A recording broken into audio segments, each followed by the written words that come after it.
Okay. All right. So then you and Mother get married, and the war starts. Yeah. And because of that, you go back to Columbus to work in the home office. In their home office. And you were exempt from going to the war. That's right, on account of the pharmaceutical business. However, Louise and I sold all of our furniture because I told them I wanted to go into the service.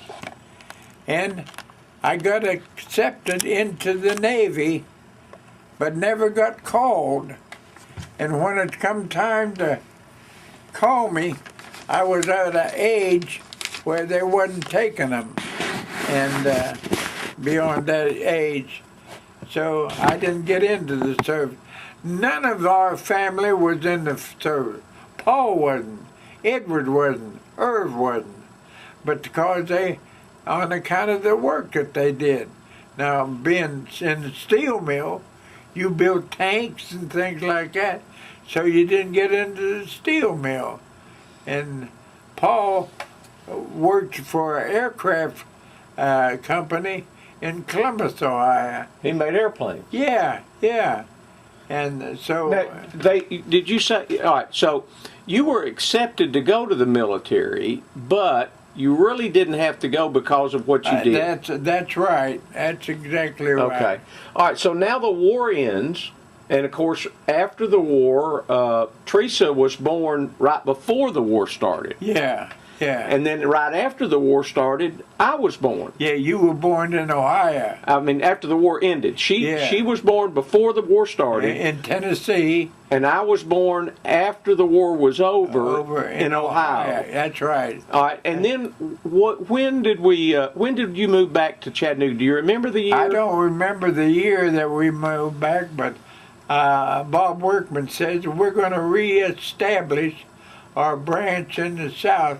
Would you mind going by and setting it up? And I said, no, I enjoy going back to the South because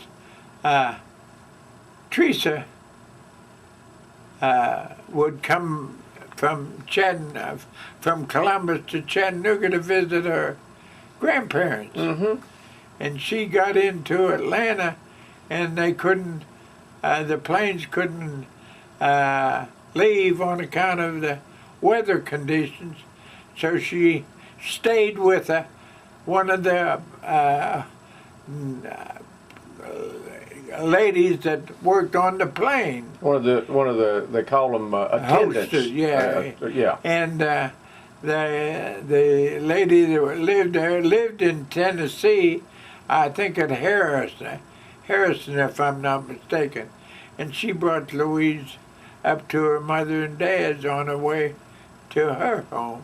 Okay, so now you moved back to Tennessee, and I remember, this will kind of give us a little bit of a date, but you had an older model Chevrolet. Yes, yeah. And then we had that Chevrolet for a good while. A long time.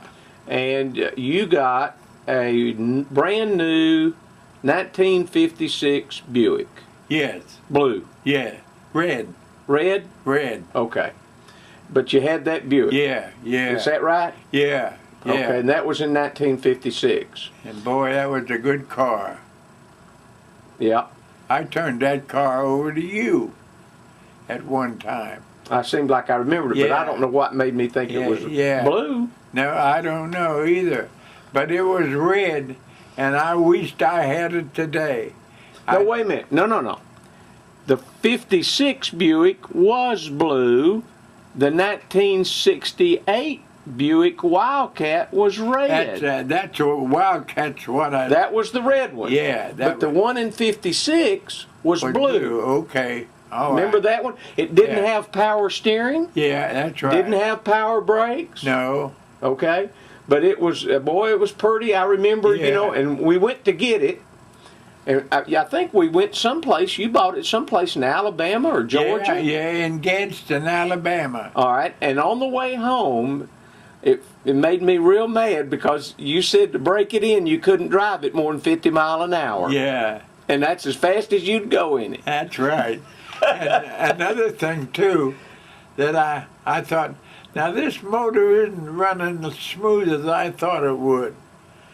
And I got to thinking about, and all the time I had it in second gear instead of high. That's why it wasn't running smooth, being in second. Okay. But it was, oh boy, I loved that Wildcat. That was a good Oh automobile. yeah, I like that one too. Yeah, I liked the body lines of it. It was a streamlined, and I made a mistake.